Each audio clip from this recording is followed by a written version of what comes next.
Bismillahirrahmanirrahim. Assalamualaikum warahmatullahi wabarakatuh.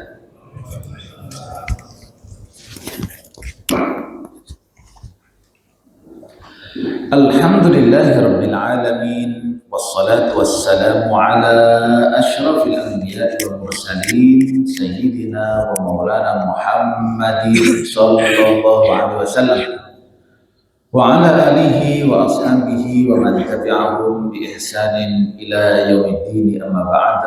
Rabbi shrah li sadri wa yassir li amri wa hlul 'uqdatam min lisani yafqahu qawli. Allahumma arinal haqqa haqqan warzuqna ittiba'ah wa arinal batila batilan warzuqna ijtinabah, amin ya rabbal alamin.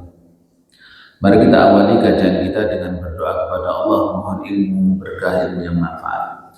Bismillahirrahmanirrahim. Raditu billahi rabba wa bil islami dina wa bi Muhammadin nabiyyan wa rasulah. Rabbi zidni ilma warzuqni fahma. Allahumma inni as'aluka ilman nafi'a wa rizqan thayyiba wa amalan mutaqabbala.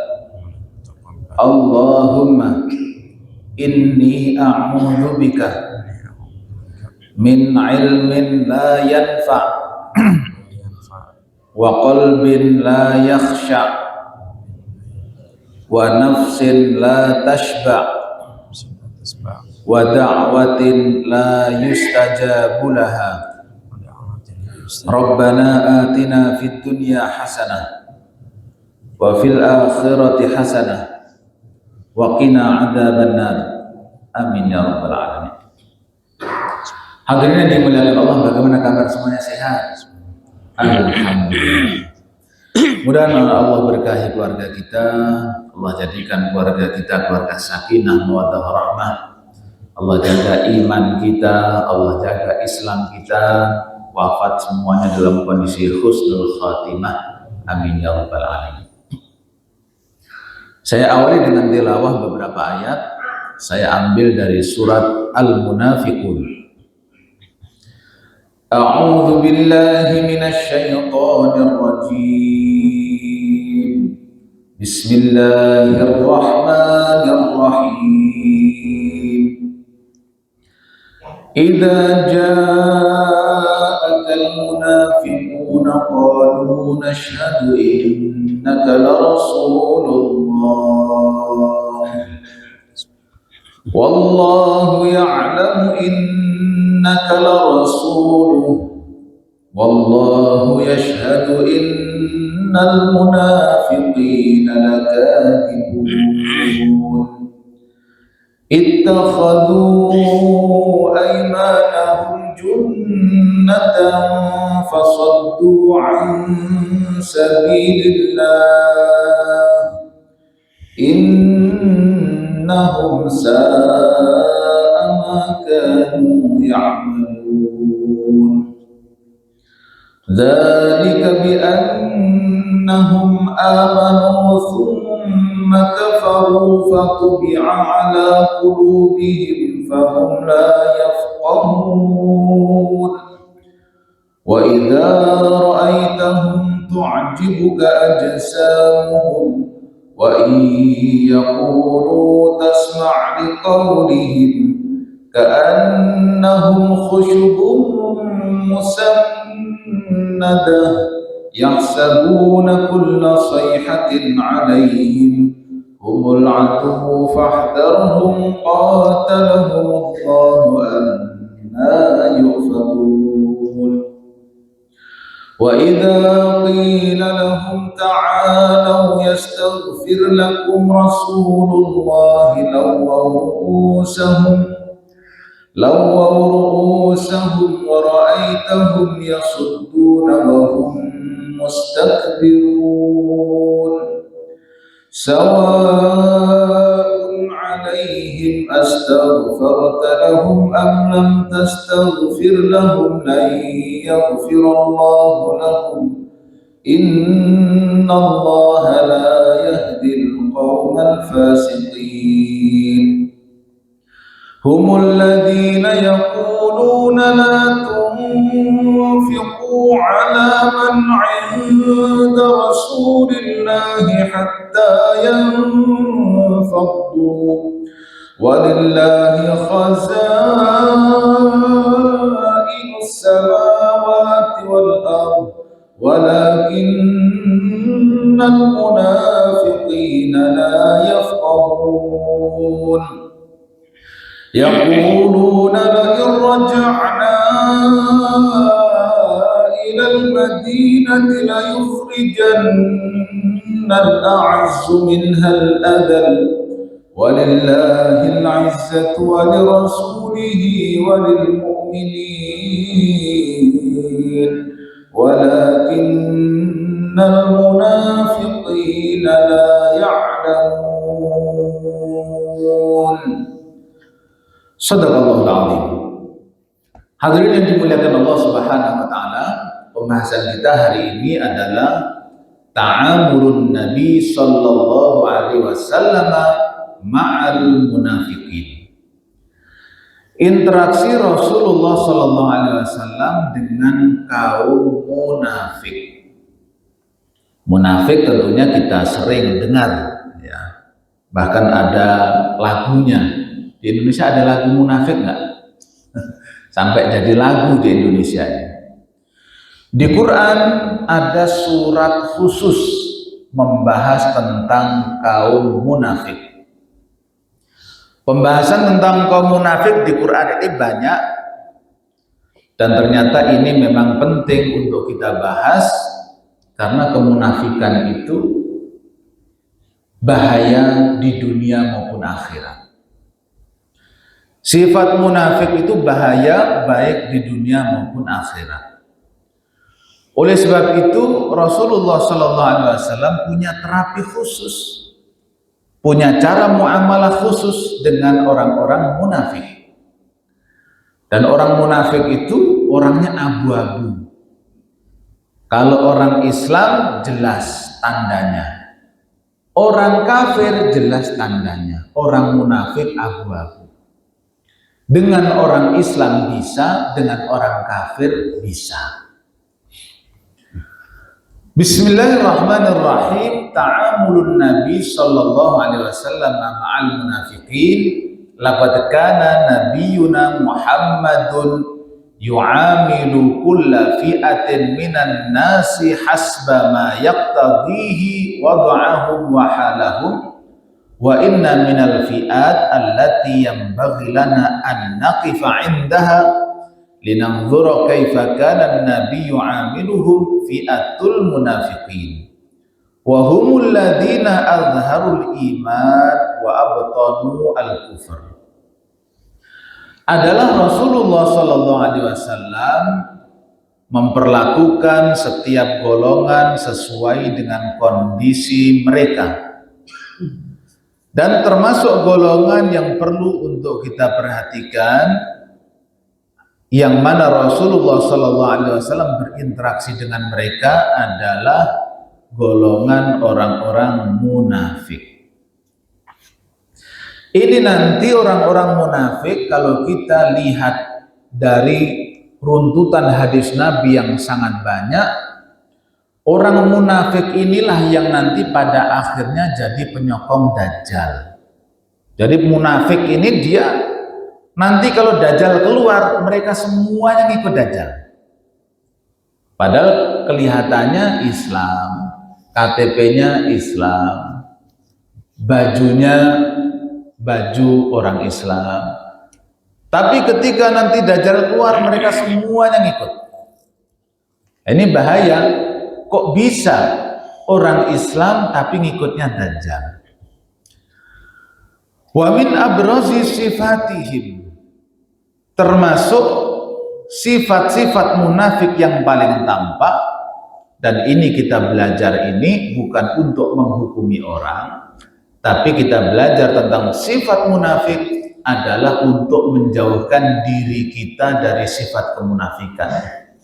Dan juga bagaimana keluarga kita jaga betul-betul agar terhindar dari sifat kemunafikan.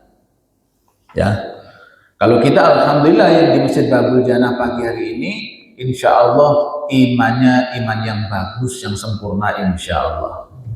Mengapa? Karena sholat subuhnya jamaah. Karena orang munafik itu paling berat sholat subuh berjamaah. Tapi jangan sampai pulang-pulang lihat orang yang nggak sholat subuh berjamaah, oh, munafik ini orang. Jangan begitu, tidak boleh. Ya. Bismillahirrahmanirrahim. Sifat munafik yang paling pertama, iddi'aul iman kadziban. Mengaku beriman tapi bohong.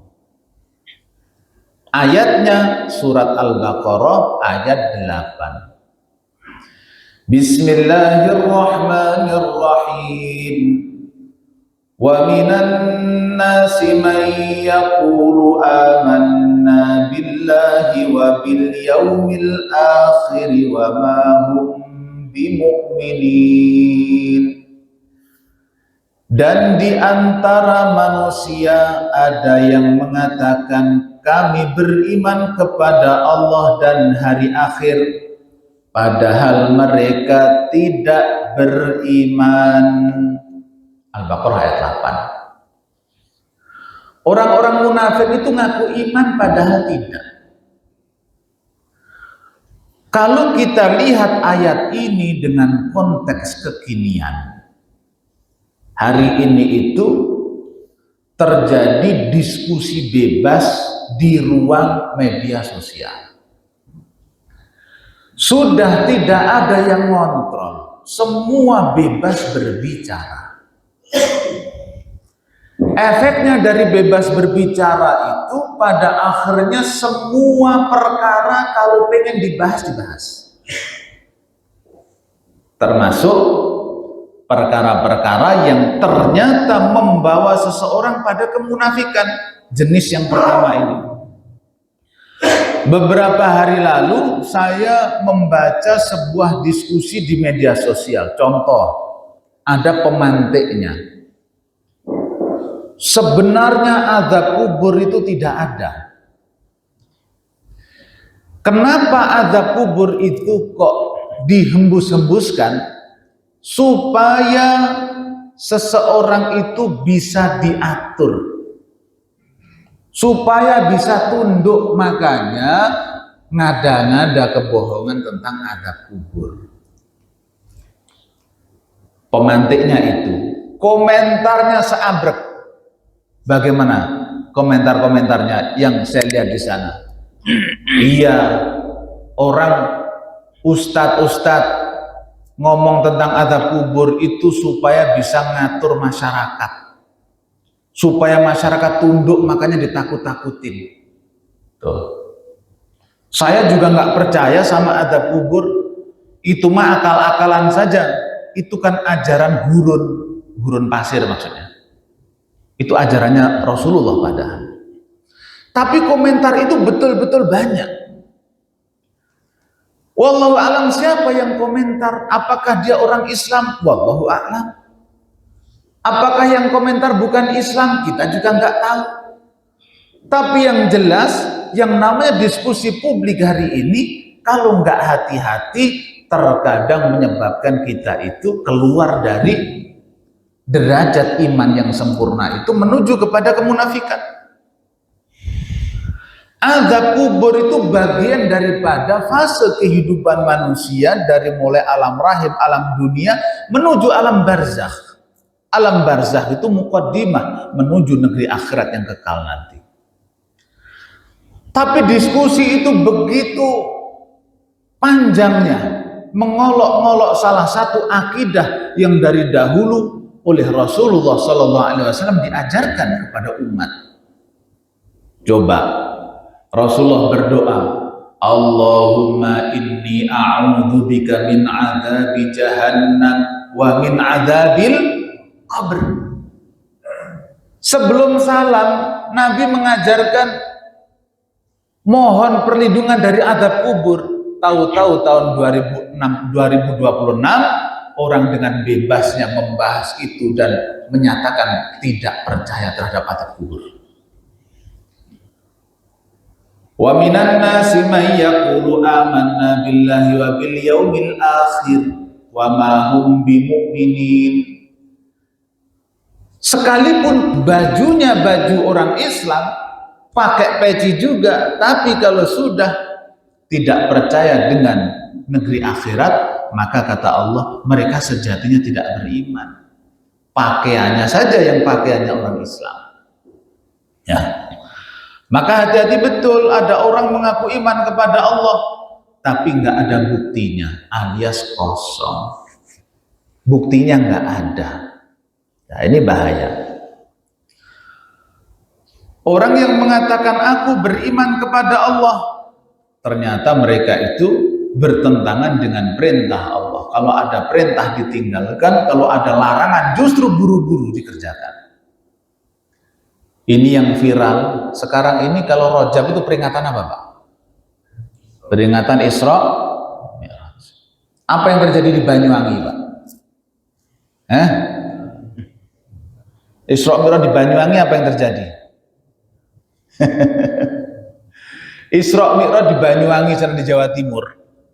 Ini kemarin dikecam. Isra Mi'raj tapi nanggep orkes dangdut yang nyanyi perempuan telanjang.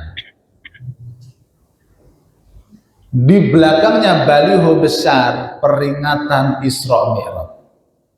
Panitianya joget di panggung. Tuh. Bagaimana kita bisa mengatakan mereka beriman kepada Allah, maksiat saja terang-terangan?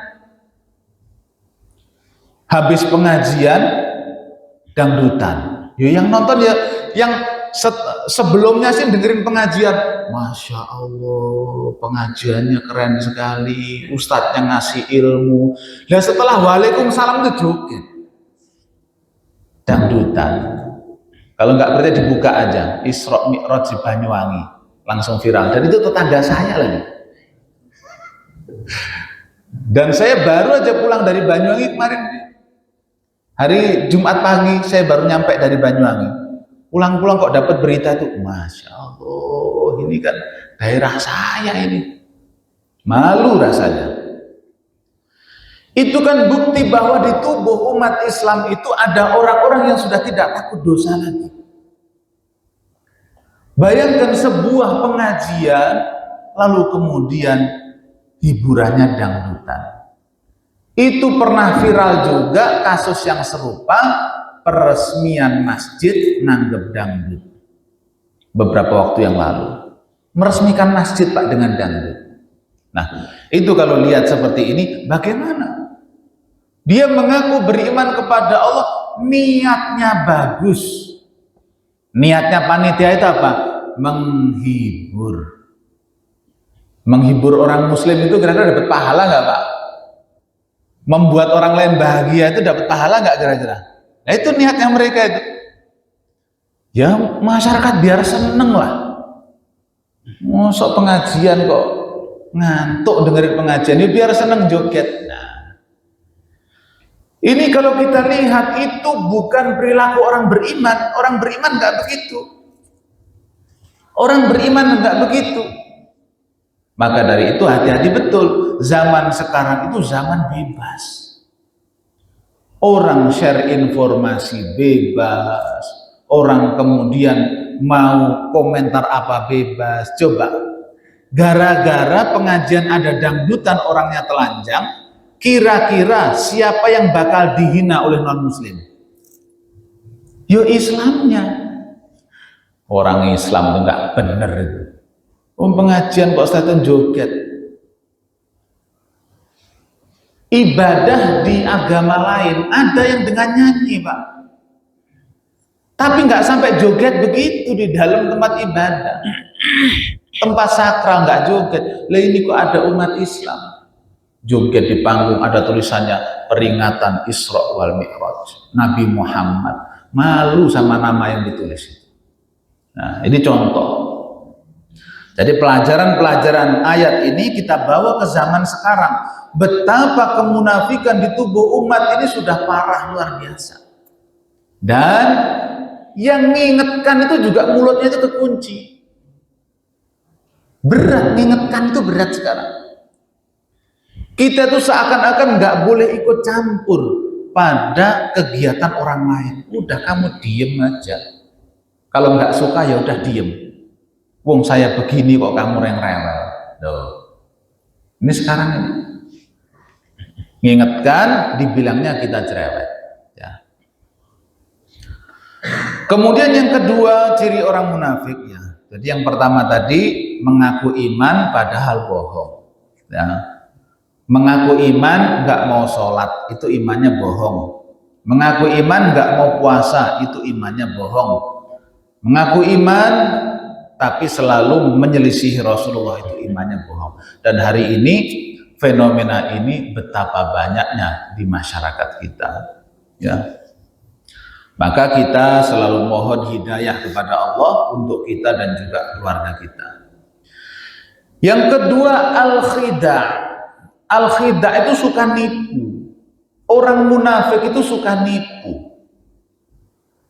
Ayatnya Al-Baqarah ayat 9. Yukhadi'una Allah walladzina amanu wa ma yakhda'una illa anfusahum wa ma yash'urun. Mereka hendak menipu Allah dan orang-orang beriman. Wa ma yakhda'una illa anfusahum, padahal sejatinya mereka menipu diri mereka sendiri. Wa ma yash'urun, sedangkan mereka tidak pernah merasa. Hari ini ada fenomena orang dermawan. Di kampung, di kota banyak orang dermawan.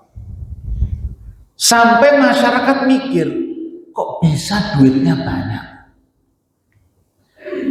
Ternyata kedermawanannya itu adalah topeng, karena duit yang dibagikan hasil judi. Tapi orangnya dipanggil Pak Haji. Gimana kira-kira Pak? Sejatinya orang ini pilih mana coba? Ada orang soleh banget, ibadahnya tekun, keimanannya nggak diragukan, tapi nggak punya duit. Di masyarakat bisanya ngasih nasihat. Sama yang satunya lagi, duitnya banyak, orangnya nggak soleh, tapi suka memberi. Masyarakat pilih mana kira-kira Pak? Pilih yang mana kira-kira? Ya bisa jadi pilih dua-duanya Pak. Ya sesekali lah nggak apa-apa gitu kan. Nanti setelah itu ngaji lagi, ya besok ya nakal lagi, besok ngaji lagi biar impas gitu kan. Tapi fenomena ini fenomena kemunafikan. Orang menutupi keburukannya dengan sedekah. Hambur-hamburkan duit, yang sono dibantu, yang sono dibantu, dan bantunya nggak sedikit. Saya kenal orang Pak, itu kalau bantu panti asuhan itu 100 juta, 100 juta. Saya sampai heran, kok bisa orang bantu dengan duit segitu banyak itu kok bisa? Saya itu mengumpulkan 100 juta aja nggak dapet. Mengapa? Dagang konvensional, dagang hari ini ya terus ditabung, terus dagang, terus ditabung. Nyari 100 juta itu kok berat. Lah ini ada orang santai-santai kok infaknya 100 juta, kok ringan infak 100 juta itu. Tahu-tahu hartanya habis, ternyata bandar. Bandar apa? Bandar judi.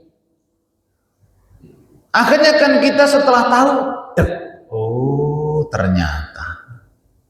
Ya, ternyata.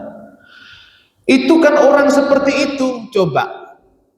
Di tempat dia infak, dia dipuji-puji bagikan dewa. Masya Allah, Pak, jenengan kok baik sekali.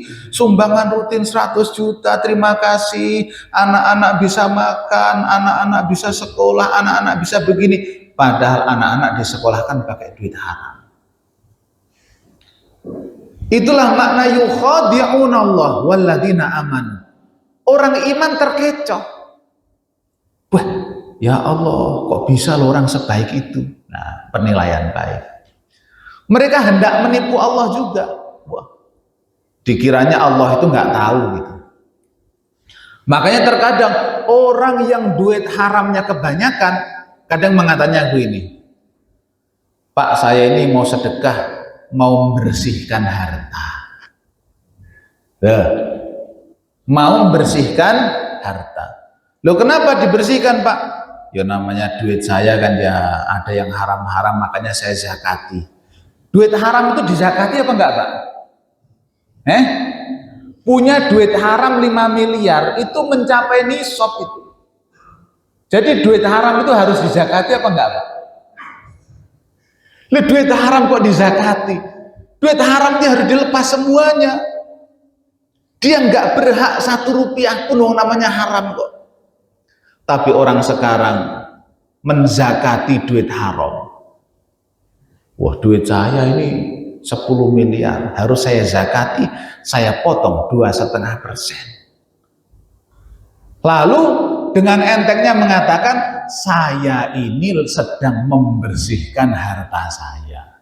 Loh, kalau membersihkan itu lepas semuanya. Wong itu bukan harta bersih, itu harta haram.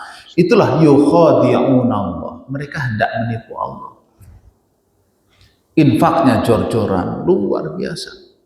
Sedekahnya luar biasa, tapi hanya kedok saja. Lihatlah ada orang yang berangkatkan umroh, gampang banget. Wah, hadiah umroh. Ternyata dianya sendiri penipu umroh. Ada nggak begitu itu? Ternyata dia penipu di umroh itu.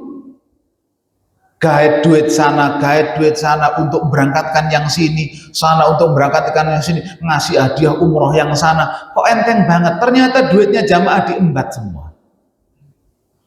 Yukhadi'un Allah walladzina amanu.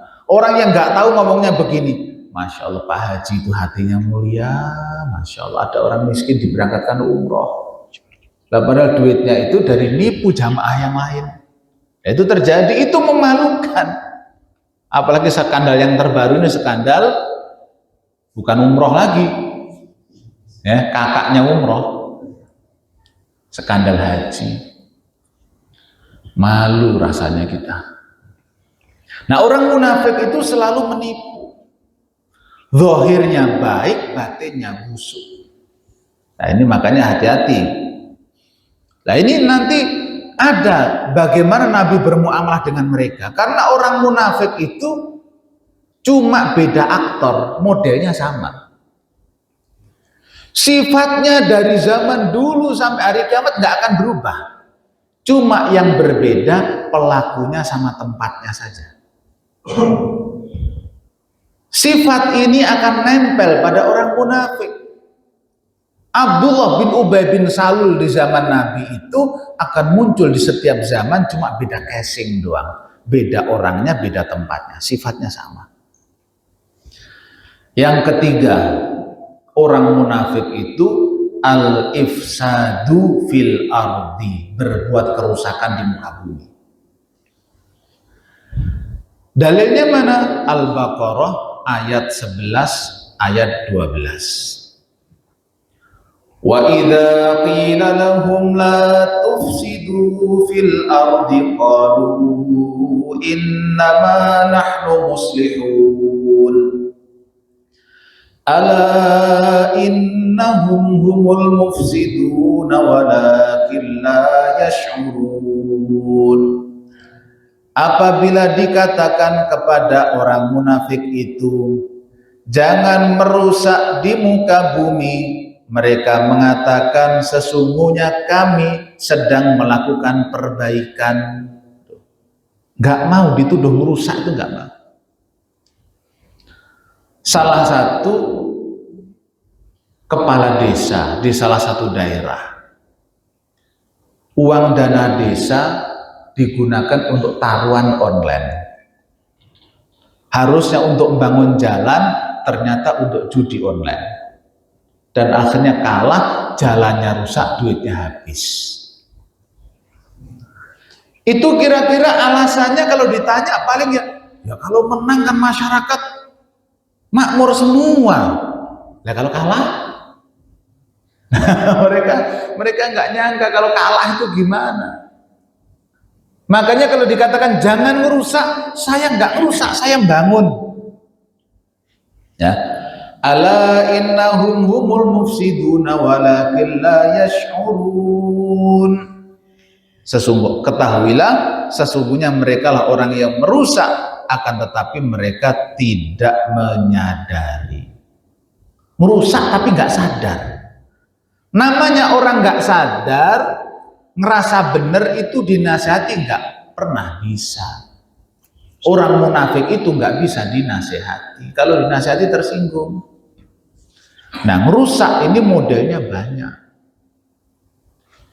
Yang merusak pasar, yang merusak pertanian, yang merusak generasi, yang merusak masyarakat.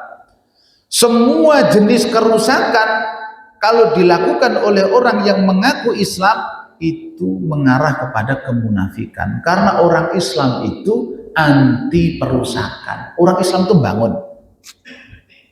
Lah kalau orangnya senang merusak, itu berarti munafik. Contoh kalau di masyarakat kita hari ini ada konten. Orang-orang sekarang gila konten. Karena seseorang itu bisa nyari duit di Facebook. Ya, Facebook itu bisa dijadikan ladang duit. Bahkan duit yang besar. Sampai orang dapat ratusan juta, sampai miliaran dari konten. Tapi apakah konten-konten itu semuanya bagus? Tidak. Konten itu kadang Masya Allah merusak, daya rusaknya besar. Ya Allah, daya rusaknya besar. Dan konten, saya pernah dapat podcast, dengarkan podcast tentang masalah konten. Bagaimana supaya terkenal? Orang bagaimana supaya banyak yang lirik? Saya ini sudah melakukan ini tetap penontonnya sedikit. Apa jawabannya? Gampang, buka aja bajumu langsung terkenal. Pengikutnya langsung banyak. Dari zaman sekarang, Pak.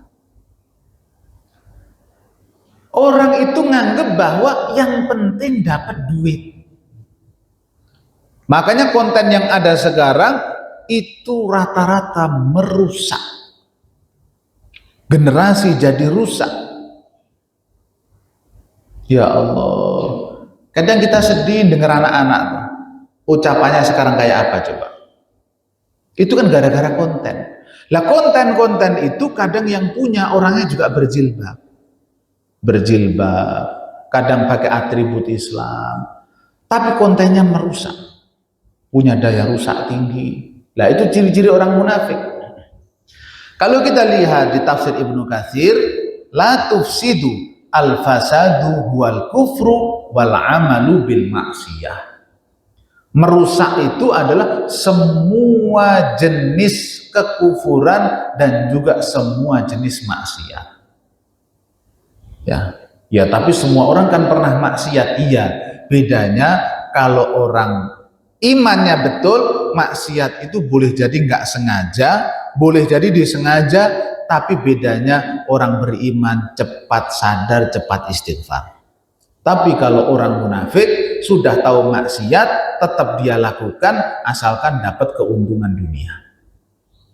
Orang beriman kalau maksiat, ya pernah juga.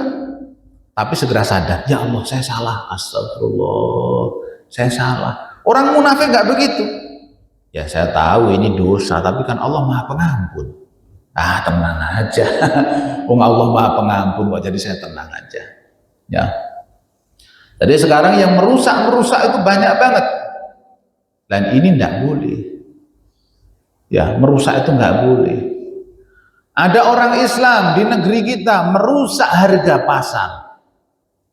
Kawan saya kebetulan ada di dunia pertanian. Kadang beli jagung dari dari Sumbawa, dari Bima, dari Lampung, dari mana. Dia nampung jagung itu karena skalanya nasional.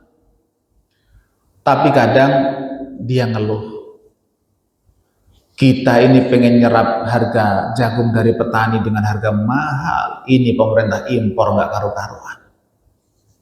Harga jagung petani hancur lagi. Nangis, Pak. Orang yang masih lurus itu nangis. Kok bisa di Indonesia lagi panen raya, tahu-tahu impor nggak karu-karuan. Padahal tujuan dia ketika menghitung kebutuhan jagung di negeri ini, dia katakan sebenarnya cukup. Di panen raya itu cukup, nggak perlu impor. Dia juga sudah punya surveinya, mana saja yang nanam jagung untuk tahun ini. Tapi ternyata banjir jagung impor. Lalu dia nangis lagi, ya Allah, pemerintah ini gimana? Kita ini sebagai perusahaan pengen beli jagung dengan harga mahal ke masyarakat. Tahu-tahu dijok. Nah, orang yang begitu kok niatnya hanya pengen cari untung, tidak pernah menginginkan kebaikan untuk para petani, niatnya sudah niat nggak bener, munafik. Munafik itu merusak negerinya sendiri, merusak. Dan niatnya nggak bener, niatnya cuma untung pribadi.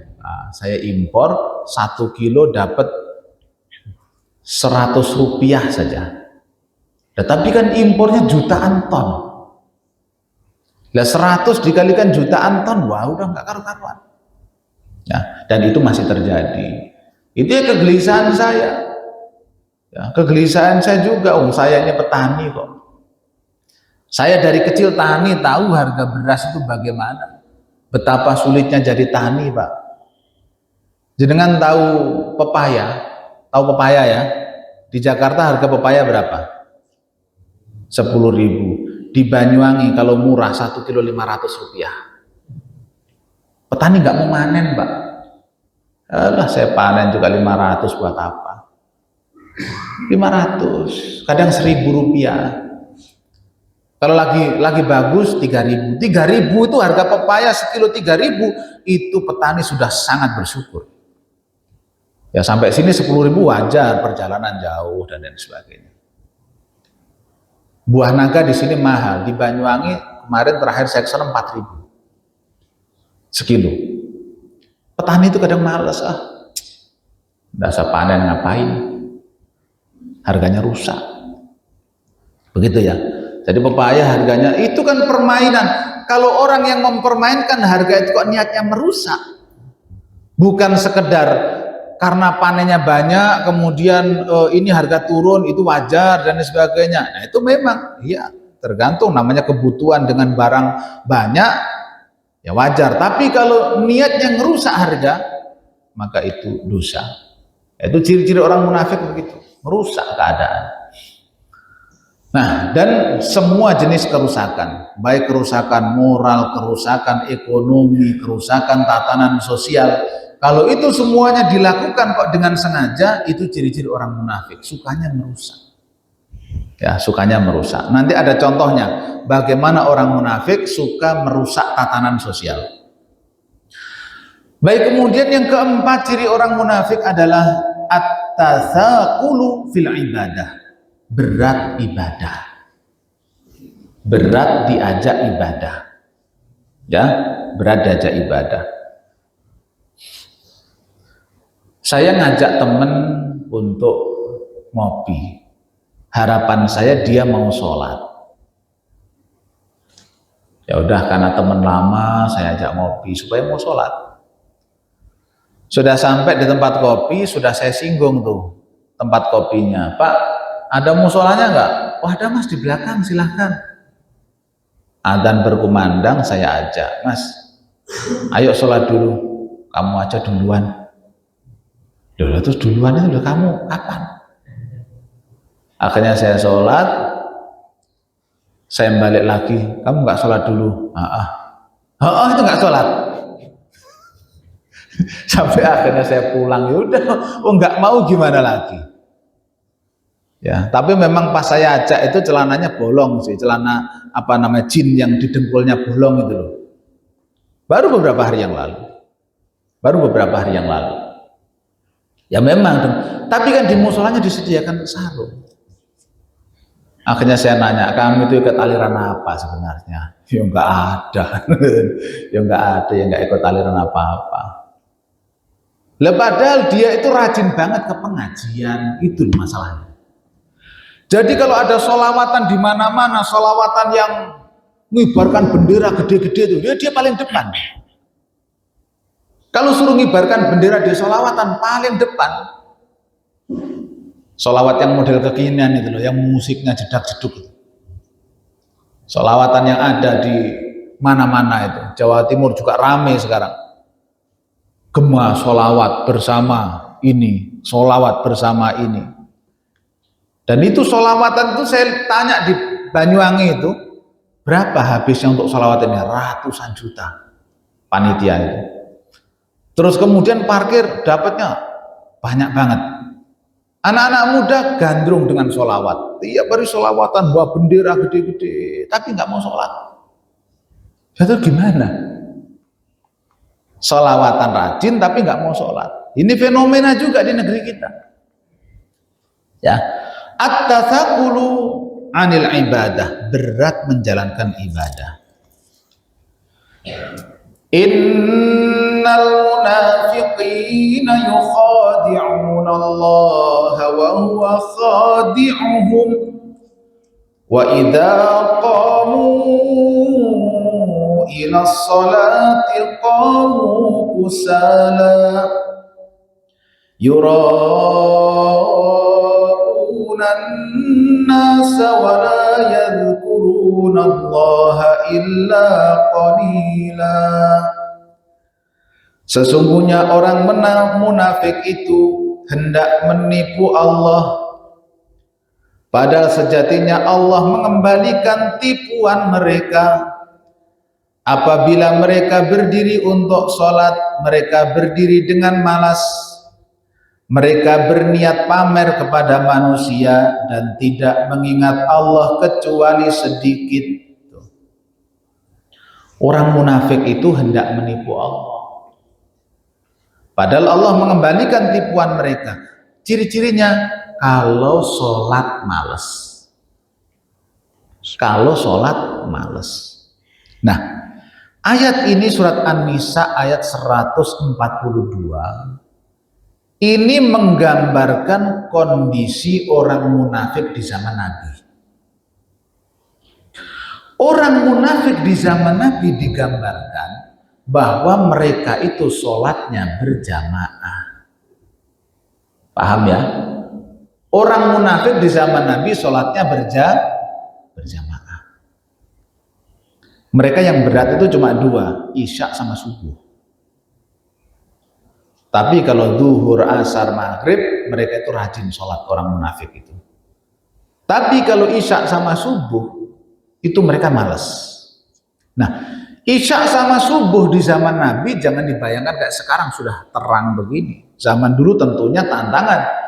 Zaman Nabi kira-kira PLN sudah ada atau belum? Ya, belum.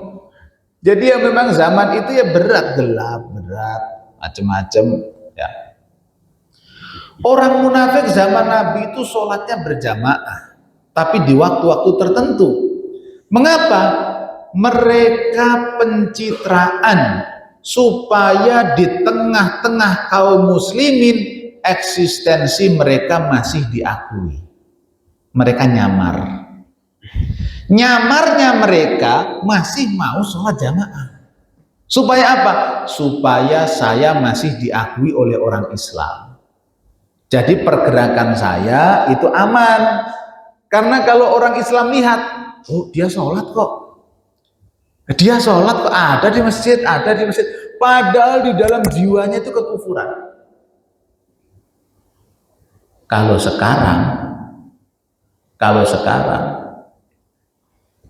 orang yang ngaku iman beneran saja ke masjid berat. Padahal dulu orang munafik masih ke masjid. Gimana kiranya ada orang Islam yang nggak mau ke masjid sama sekali sholat jamaah? Lalu kita melihat ayat ini bagaimana? Di zaman Nabi orang munafik itu masih sholat loh sebagai pencitraan. Lah sekarang udah nggak mau pencitraan lagi. Nggak mau sholat ke masjid, nggak mau sholat jamaah, bahkan banyak yang nggak mau sholat sekalipun jamaah maupun di rumah. Di rumah nggak sholat, di masjid nggak sholat, dia memang nggak sholat, tapi KTP-nya Islam. Dan itu terus dikatakan, apa begitu statusnya? Apa kira-kira statusnya, Pak? Ini berat ini ngomong status orang, ini berat juga. Kita nggak mungkin nyetempel orang, berat. Tapi kalau mau menggunakan hadis yang paling keras tentang masalah ini, hadis yang paling keras pada bab ini adalah hadis yang berbunyi al-ahdul ladzi bainana wa bainahum as-shalah faman tarakaha faqad kafar. Yang membedakan kita orang beriman dengan yang tidak beriman adalah sholat. Siapa yang meninggalkan sholat maka dia kafir. Itu hadis yang paling keras dalam perkara ini. Dan itu dipakai di Saudi Arabia. Makanya di Saudi Arabia ulama-ulamanya, ya sekalipun Saudi sekarang udah bebas, ada joget juga sekarang di Saudi itu, udah kacau, mungkin mendekati hari kiamat kan. Tapi ulama-ulamanya Saudi kalau ditanya, ulama Saudi sampai hari ini, kalau ditanya bagaimana hukumnya orang yang tidak pernah sholat, apakah kalau mati dia disolati? Jawabannya rata-rata tidak, karena dia bukan Islam. Itu jawabannya mufti-mufti Arab Saudi sampai hari ini. Bagaimana hukumnya orang yang tidak sholat ketika meninggal? Apakah dia disolati? Jawabannya tidak, karena dia bukan Islam. Itu jawaban mufti Saudi Arabia. Tapi kalau di Indonesia masyarakatnya baik-baik. Orang nggak pernah sholat, kalau mati itu pun masih ditanya, ini jenazah orang baik apa baik? Baik, nah, baik semuanya udah beres, masuk surga udah. Ya saking baiknya orang Indonesia secara kemasyarakatan, nggak pernah sholat kalau mati juga dikatakan baik apa baik, ya nggak ada pilihan loh. Pertanyaannya baik apa baik? Ya baik kok, nggak ada pilihan lain. Ini baik apa dablek? Dablek gitu kalau ada pilihan. Masalahnya pertanyaannya baik apa baik? Ya baik. Nah, itu orang Indonesia itu saking baiknya dengan masyarakat. Nanti urusannya bagaimana? Oh, di sisi Allah lah urusannya. Penting kita ini enak-enakan aja sama masyarakat lah. Apa susahnya sih ngomong dia baik kan gitu. Ya. Kalau di Saudi nggak mau. Pokoknya orang nggak sholat nggak disolati. Gitu. Ya nggak tahu prakteknya bagaimana. Tapi itulah fatwa-fatwa yang ada di sana. Nah, Indonesia mazhabnya masih menggunakan mazhab yang termasuk masih mempertimbangkan banyak aspek. Loh, dia itu nggak sholat itu karena mengingkari kewajiban apa enggak? Loh, enggak, nyatanya kalau hari raya Idul Fitri dia masih sholat kok. Oh, masih sholat Idul Fitri. Ya udah, berarti kita sholati benar-benar. Ya. Sekalipun sholatnya setahun 2 kali, Idul Fitri, Idul Adha. Itu pun dengarkan khutbahnya tidur. Itu pun dengarkan khutbahnya tidur. Dari datang itu ngorok, ya kan, tidur. Ya. Baik. Jadi orang munafik itu males sholat. Jadi kalau hari ini diri kita males sholat, hati-hati, jangan-jangan ada benihnya nih kemunafikan. Ada benihnya. Kalau anak-anak kita males sholat, jangan-jangan ada benihnya. Belum tumbuh besar, tapi benihnya ada. Hati-hati. Makanya supaya kita ini terlatih menjadi pribadi mukmin betul-betul, lakukan ibadah di perkara-perkara sunnah. Supaya menguatkan kita, contoh tahajud. Orang munafik itu sulit tahajud, Pak. karena nggak ada yang melihat. Jadi kalau bapak ibu yang dimuliakan Allah semuanya kok tahajud, kalau malam masih tahajud, masih witir, apalagi tahajud kok masih bisa nangis, itu fa insya Allah jauh dari sifat munafik. Kok masih tahajud? Siapa yang melihat? Adzan juga nggak ada tahajud. Yang ingatkan nggak ada, yang bangunkan nggak ada. Kok ternyata bangun tidur? Alhamdulillah ya Allah, jam berapa ini? Oh, jam 3. Waktunya tahajud lah. Saya wudhu tahajud. Setelah tahajud mikir, daripada tidur tak nunggu subuh. Ngopi, kludik. Mainan HP ya nggak apa-apa, tapi tahajud dulu gitu loh. Daripada saya ketiduran, nunggu subuh sekalian. Loh, pikirannya itu sudah ibadah. Nah itu insya Allah jauh dari sifat kemunafikan. Baik para hadirin yang dimuliakan Allah Subhanahu wa taala, ini sudah mau masuk waktu syuruk, jam 6 lebih berapa tadi? 2. Jam 6 lebih 2 ya. Mungkin ada yang ditanyakan? Kalau nggak ada, saya lanjutkan sampai jam 6 lebih 2 biar langsung sholat syuruk. Ada yang ditanyakan? Tidak ada? Baik. Bismillahirrahmanirrahim. Yang selanjutnya ciri orang munafik adalah as-sukhriyah minal mu'minin. Suka mengolok-olok orang mukmin. Dan olok-olok ini kadang bersangkutan dengan agama. Contoh, ada orang ibadahnya rajin, tahajudnya rajin, duhanya rajin, tapi ekonominya belum mapan. Lalu ada orang ngomong, Kang sampean itu tahajud mulu, kaya enggak? Sampean sholat duha tiap hari enggak kaya-kaya. Saya ini sholat masih bolong-bolong, duitnya banyak ini.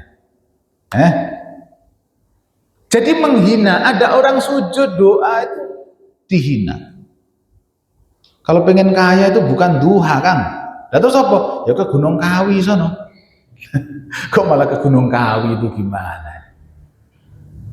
Tapi selalu menghina, ada ibadah itu dihina. Tidak senang dengan ibadah, tidak senang. Selalu orang Islam itu ditertawakan. Lah hari ini orang Islam kan jadi bahan tertawaan. Di Indonesia ini berapa banyak orang Islam ditertawakan? Oleh siapa? Oleh orang yang agamanya Islam juga.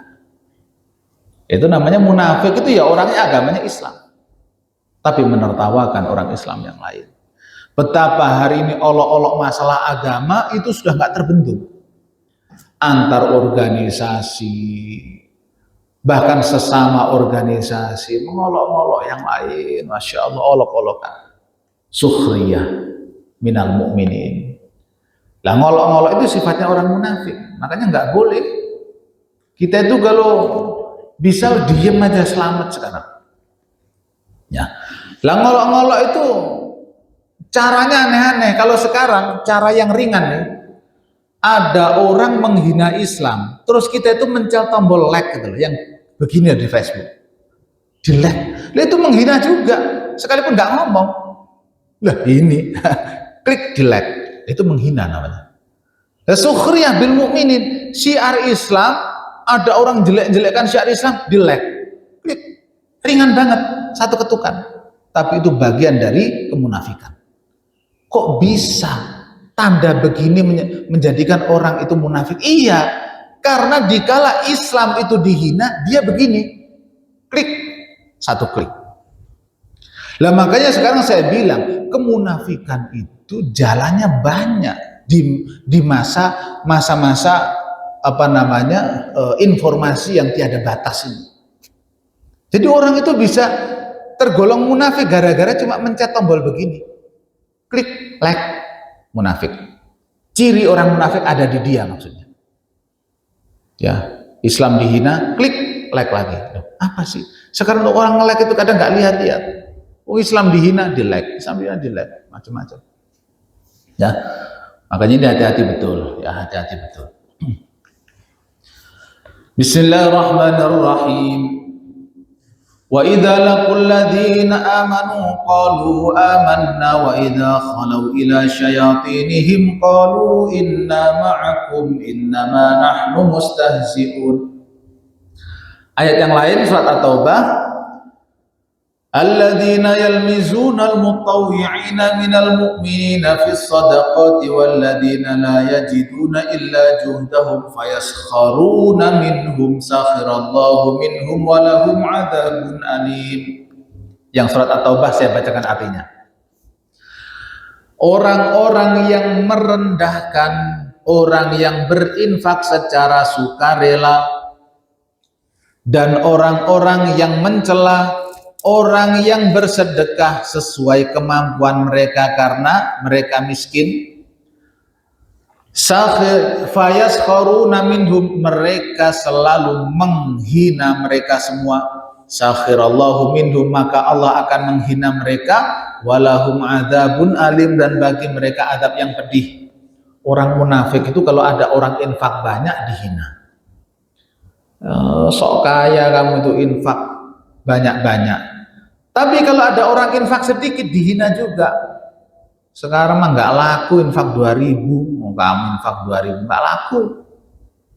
Ya pantas saja ya. Sekarang ini umat Islam mundur.